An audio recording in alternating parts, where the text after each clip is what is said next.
Welcome to The Straight Stitch, a podcast about sewing and other fiber arts. This is episode 68, and my name is Janet Szabo. I'll be your guide as we explore all things sewing. It's the last week of February here, and we are getting inundated with snow. We have about 3 feet of snow in our yard, and my husband's been out plowing every day. We typically have a pretty snowy February and sometimes even into March, so this isn't unusual. We had a week of sub-zero temperatures. This week it's supposed to warm up into the 40s with rain, so this is going to become a very sloppy mess. Welcome to winter in Montana. People come here when the weather is really nice in the summer, and then they get to February and March, and a lot of them pick up and leave. I've been here for 32 years, and I'm used to it. It doesn't bother me, and I spend a lot of this time of the year inside sewing, so obviously I like it. I haven't done a lot of sewing on project stuff lately, although, let's see, I finished the Tim Holtz correspondence quilt. That one was basted and quilted, and now I am sewing down the binding in the evenings. I also finished the Moonstone Jelly Roll quilt. The binding is all finished on that one. That's probably going to go to the Mennonite Relief Sale next October in Ritzville, Washington, to help raise money. The quilt store where I teach is a Bernina dealer, and they scheduled a Bernina event at the end of March. Most Bernina dealers are required to have at least 1 or 2 events every year.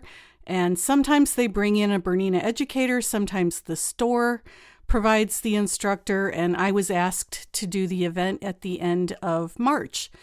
It's a 2-day event, and the first day is quilting with the serger, which is really interesting. I quilt, and I have a serger. The serger wouldn't necessarily be my first choice for some of these techniques, but it's good to have extra techniques in your toolbox in case you need them. So while I was making the sample for the Bernina event, I was learning all of the things that the students are going to learn in the class so that I can teach it. The second day is quilting, and I believe in the class we're going to be using the 790s and the 990s. I have an 880, which does everything that I need it to do, although the instructions were a little bit different. I had to search in a few different places for some of the quilting stitches that were called for in the instructions, but I got everything done and learned a few new techniques. I'm going to learn how to do embroidery in the hoop on the Bernina sewing machines, which I haven't done before. So that's really interesting. So I did spend a fair bit of time last week making up that class project so that the store could have it to display. I'm also teaching a ruler work class this week at the store, and last month's ruler work class was on straight line quilting. This month's ruler work class is on curves, so we're going to be using the different curve rulers like clamshells and circles and ovals and semicircles. And I made up a few quilt sandwiches demonstrating or illustrating the different kinds of ruler work quilting that you could do with the circular templates. So that's going to be a fun class. And of course, Sew Expo is next week. We're about a week out. I am teaching 6 classes, 5 knitting classes and a thread class. So I spent a fair bit of time getting all of my class handouts organized. There were 2 classes that I had to create class handouts for. I'm knitting samples. I had to make photocopies of all of my class handouts. So I'm trying to be methodical about doing that and getting everything organized before I start packing this weekend.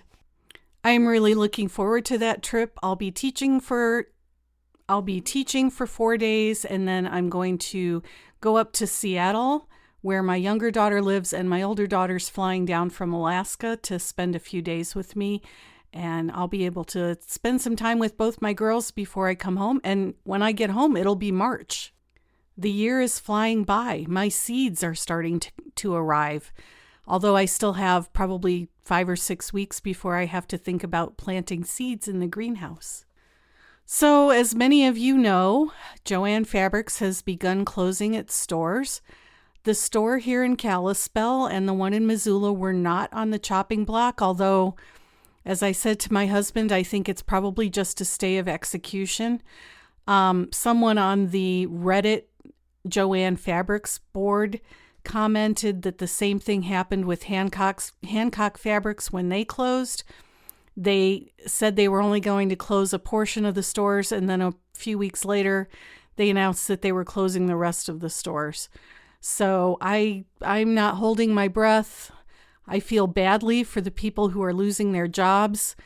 There were also some comments on the Reddit board about people coming into Jo-Ann Fabric stores that are closing and just being, to be honest, and not to put too fine a point on it, jerks of human beings. Getting nasty at the store employees, asking them why they can't use their coupons, why they can't price match. If you're one of those people, please reevaluate your life choices. These people are losing their jobs, and I'm sure for some of them, Jo-Ann Fabrics has been a career. So don't be a jerk when you go to Jo-Ann Fabrics. I did see a few commenters saying that they were taking cookies and drinks to their Jo-Ann Fabric stores that were closing, just as a way of saying thank you to the employees, and I think that that's great. I do have some interviews lined up for the coming few weeks. There will probably be an interview next week if I can get it scheduled to post properly while I'm gone. There may not be an episode the following week because I will still be traveling. So we'll just have to see. I think I might take my computer with me and see if I can do some recording at Sew Expo. But if I do have an episode the first week of March, it will be a surprise.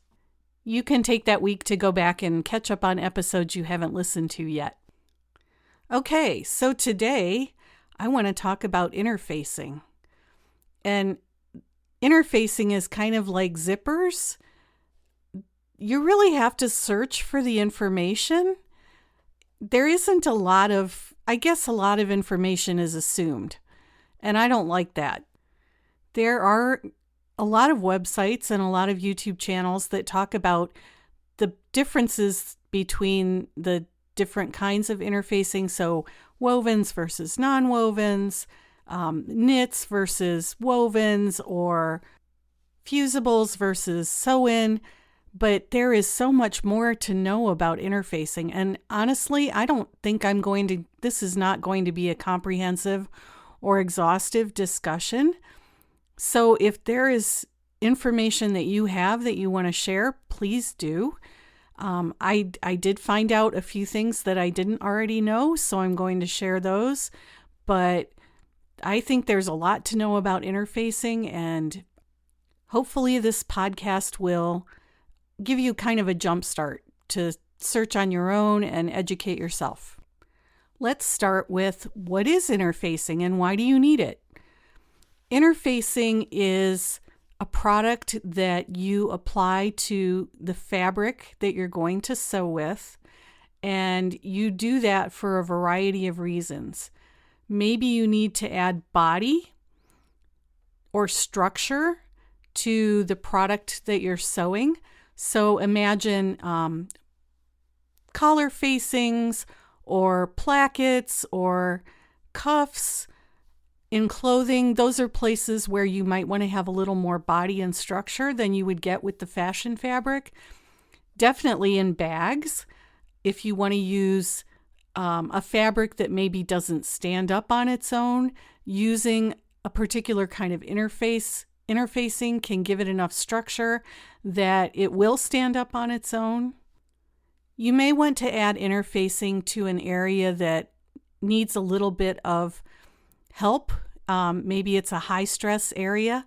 Maybe it's a buttonhole, or maybe it's a place in a bag where you're installing hardware and you have to cut the fabric. You might want to put some additional interfacing there just to keep the fabric from unraveling, provide a little extra stability in that area. You may want to add interfacing to help control stretch. In knit garments, a lot of times we put a strip of knit stay tape at the shoulders or even a cut length of interfacing, and that just helps the shoulders to not stretch out during wear. I have an old sew pattern that's got a top with a bias cowl on it, and the pattern calls for interfacing there to give the cowl a little bit of structure so that it doesn't lie like a limp noodle around your neck. And because it's on the bias, the interfacing helps keep it from stretching out of shape. Now that you know why you might need interfacing, let's talk about the different kinds. So I'm going to break it down broadly into the two categories of fusible and sew-in. I think most of us probably gravitate toward fusible because it sounds like it's less work, but there may be good reasons for using a sew-in interfacing, and I'll talk about that in a minute. You can tell if an interfacing is fusible usually by feeling it. One side will be fairly smooth and the other side will have dots on it or feel rough, and that's the glue. That's the glue that melts when you hit it with a steam iron. And feeling the interfacing like that will help you get it oriented correctly onto your fabric, although we've all done it where we've put the glue side up and we've gotten glue on our irons. So it's always good to keep a tube of iron cleaner on hand in case that happens and you need to get the adhesive off the sole plate of your iron. Obviously, the pros of using a fusible interfacing are that once you fuse it to the fabric, it becomes one with the fabric and you don't have to worry about extra layers shifting or doing any extra pinning or clipping. And because it's being fused to the fabric, it can help the fabric have more body. So let's say you found a really, really cool canvas print that you'd like to make a bag out of, but it's kind of floppy. But if you fuse some interfacing to the back of it, then you've effectively made it thicker and more stable. You could use a sew-in interfacing there, but the two layers would still be separated, so it doesn't give you quite the same effect. And fusing that interfacing can sometimes make the fabric a little bit easier to handle. So that sew top that I was talking about that had the cowl cut on the bias, once the cowl was interfaced, it wasn't sliding around quite as much as it was before it was interfaced. But for all its convenience, fusible interfacing does have some drawbacks. The first is that you have to use it on fabrics that can take high heat because you need the high heat to melt the glue to get it to adhere to the fabric.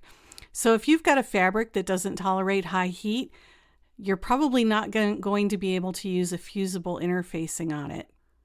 The second drawback is that it can, as I said, change the feel of the fabric, and in some cases that may not be a good thing. It may make the fabric too stiff to drape the way it's supposed to, or it just might change the hand of the fabric.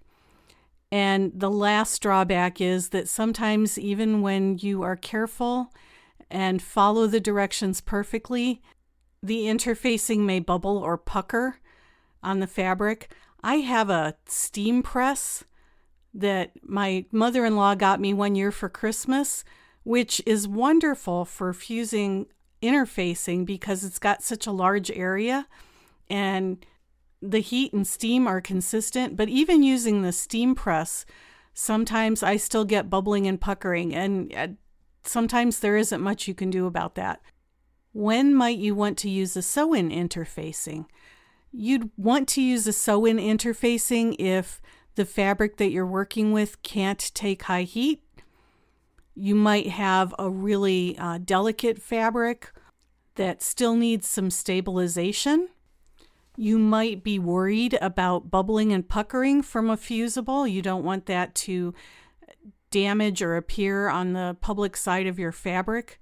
So you would choose a sew-in interfacing.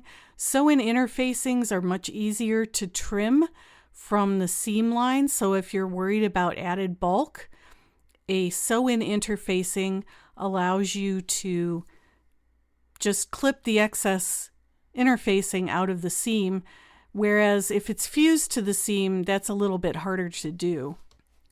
You can tear interfacing once it's been fused, but I don't recommend it. You can also get around that by making your piece of interfacing smaller than your fashion fabric piece so that you don't have interfacing in the seam lines. But again, if you're using a sewn-in interfacing, it's really easy to trim it out of the seam lines and take out that excess bulk.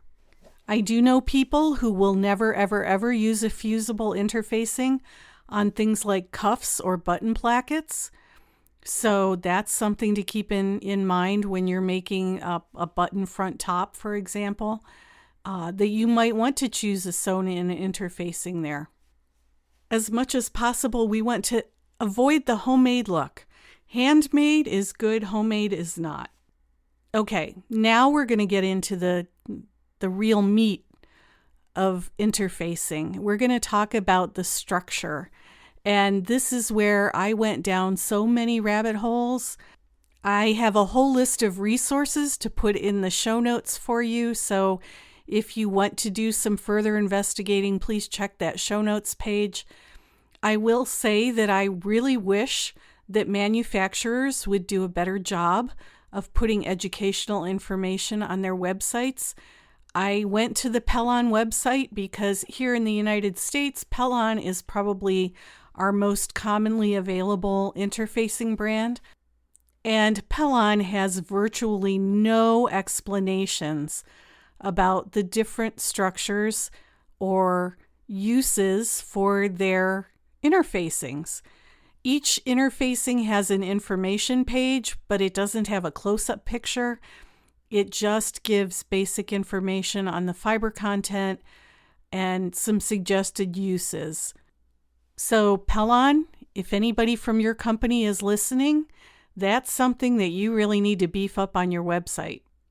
I'm going to start with knit interfacing just because. Surprisingly, there is a lot to know about knit interfacing. So let me see if I can untangle it for you.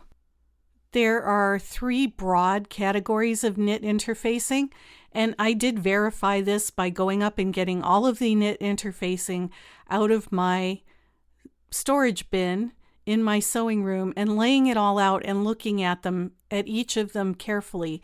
And I have examples of all 3 of these kinds of interfacing. So the first knit interfacing that I want to talk about is a tricot knit interfacing. And tricot is the French word for knit. So tricot interfacing is just a basic knitted interfacing. And just like knitting that you would make, knitted fabric that you would make using yarn and knitting needles, a tricot interfacing stretches crosswise, but not so much lengthwise. So I have a question for you. You can think about this. When you take your pieces of interfacing out, do you just lay your pattern pieces down and cut them out of the interfacing, or do you stop to check which way the grain is running on your interfacing? I learned this one the hard way. I did not think that it mattered on interfacing, and maybe on woven interfacing it doesn't matter as much as it does on knit interfacing, but I was making the Jaylee Natalie top, which has a crossover kind of a cowl. It's a cross between a funnel neck and a cowl neck collar, and the collar calls for interfacing to give it some structure. I was making this out of a French terry, and I just went ahead and cut the pattern piece however I could get it to fit on the piece of interfacing that I had, because it's a large pattern piece, but apparently I was cutting it on the lengthwise grain, not on the crosswise grain. So when it came time to sew that collar into the top, it would not stretch. And if you know anything about making knitted garments, you need your collars and your neckbands to have a little bit of stretch so you can get them around the opening. That was a dumb rookie move on my part. Fortunately, I had enough fabric and I went back to Joann's and I got more knit interfacing and I cut it the right way so that the collar would have some stretch when I went to put it into the garment. Again, those little critical details would be nice. If they were included in the pattern. I know I'm asking a lot, but just a note about making sure that you're cutting your interfacing so that it equals the stretch of the fashion fabric that you're using, if that's a consideration. And this is where it gets a little bit murky. I went to the Pellon website to see what they said, and they have a knit interfacing that they call 180, which they describe as a circular weave. I don't know what that means. It's knitted, so it's not really woven. What is a circular weave? That one stretches in all directions. So it stretches both on the cross grain and on the lengthwise grain, although it stretches more on the cross grain. And then they have one called 150, which is a tricot weave, and that one only stretches across the grain. And this is just a pet peeve from somebody who is a knitting designer. Knitting is not weaving. And I really wish that manufacturers would stop referring to knitted fabric as weave or woven, because I think it's unnecessarily confusing. Get off my lawn. I went on a search to see if I could figure out what the differences are in these different kinds of knit interfacing. So I found a website called textileengineering.net, and again, I'll put all these links in the show notes. And I'm going to read you what they had on their website. It says, knit interfacings are available in tricot, weft insertion, and warp insertion forms. Now I'm going to stop there. Warp and weft are weaving terms. And yes, I know I just ranted about not using them in association with knitting, but in this case, this is appropriate. And you'll understand why as I continue reading this. Nylon tricot has crosswise stretch and lengthwise stability. It adds shape and body to practically any knit or woven fabric. Weft insertion has additional yarns inserted in the crosswise direction that enables the interfacing to provide stability in both the crosswise and lengthwise directions. It is used when you want more stability than a tricot, but less stability than a woven interfacing. Warp insertions have additional yarns inserted in the lengthwise direction and provide stretch in all directions. They are used for soft shaping. So that's one explanation of warp insertion and weft insertion interfacing. And now I'm going to read you something from the University of Kentucky Ag Extension website.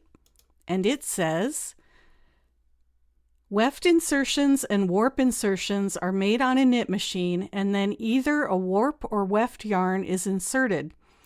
The addition of the extra yarns makes this knit interfacing fabric more stable. These fabrics are softer than a woven interfacing.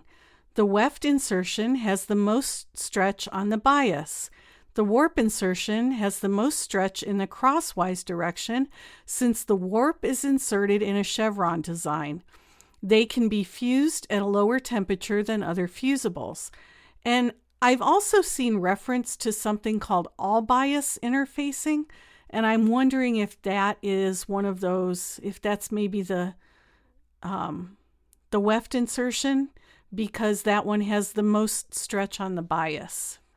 I didn't know any of this before I started looking at interfacing. I know that I have different kinds of interfacings in my collection, but this warp and weft insertion stuff was new to me. I will also put a link to a discussion in the forum section on the Sewing Pattern Review website. So if you're a member there, and you can get a free account there, that's a really worthwhile discussion to look at, because somebody posted pictures of some of these warp and weft insertion interfacings. I would also direct you to Sarah Veblen's website. She stocks a lot of these and has fairly detailed explanation. Under each type of interfacing, she also sells a sample pack of interfacing. So rather than having to go to Joann Fabrics or Hobby Lobby and buy a quarter yard of each different kind of interfacing and make yourself a little scrapbook, you could order her swatch samples of the different kinds of interfacings that she carries. Who knew? The last thing I'm going to say about interfacing is that I do know some sewists who will use knit interfacings even on woven garments, because I think it does give a little bit softer hand. So if that's something that's important to you when you're making a garment, I would check out the knit interfacings. Okay, woven interfacings are not nearly as complex. As the name implies, they're woven just like a woven fabric. They might be cotton, they might be polyester. Pellon has one called Ultra Weft, which is a rayon. And woven interfacings come in a huge variety, all the way from super sheer up to heavyweight.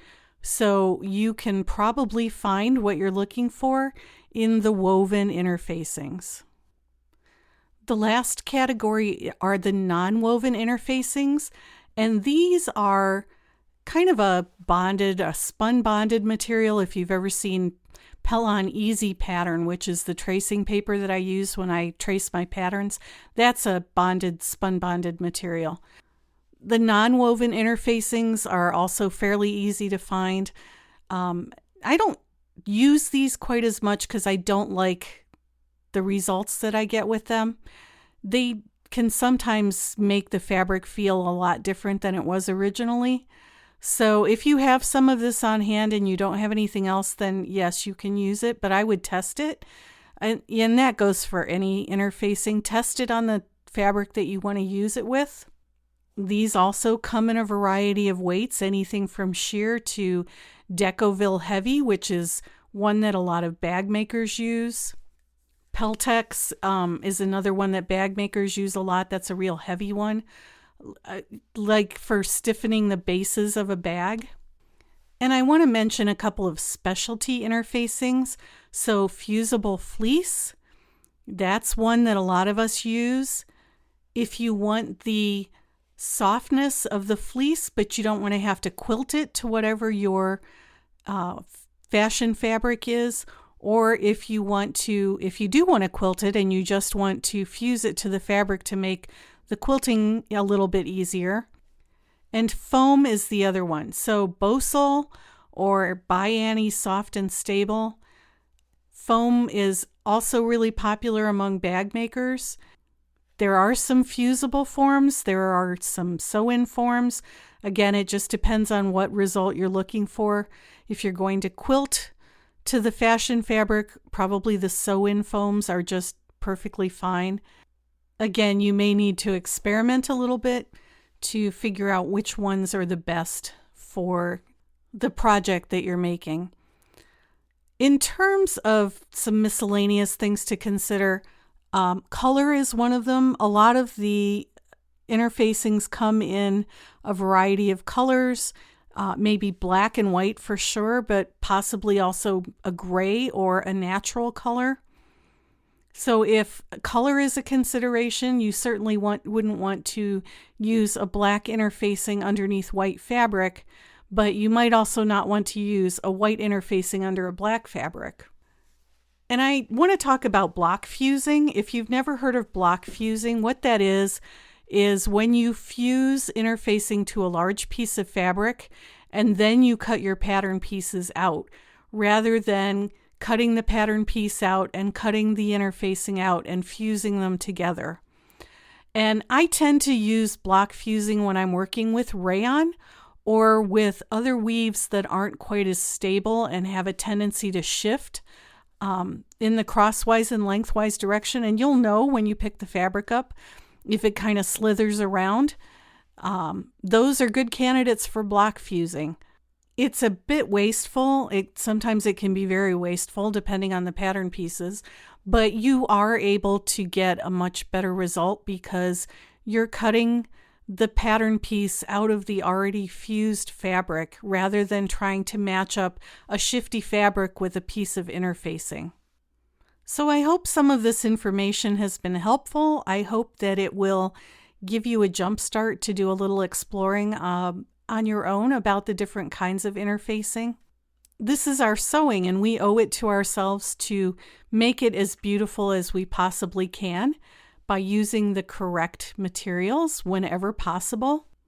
I got out all my bins of interfacing this morning, and I have them set out, and one of the projects I'm going to work on this afternoon is to go through and organize each of my pieces of interfacing. Now that I know more about what kind I have, I'll be able to sort them so that I can choose the correct one for my projects.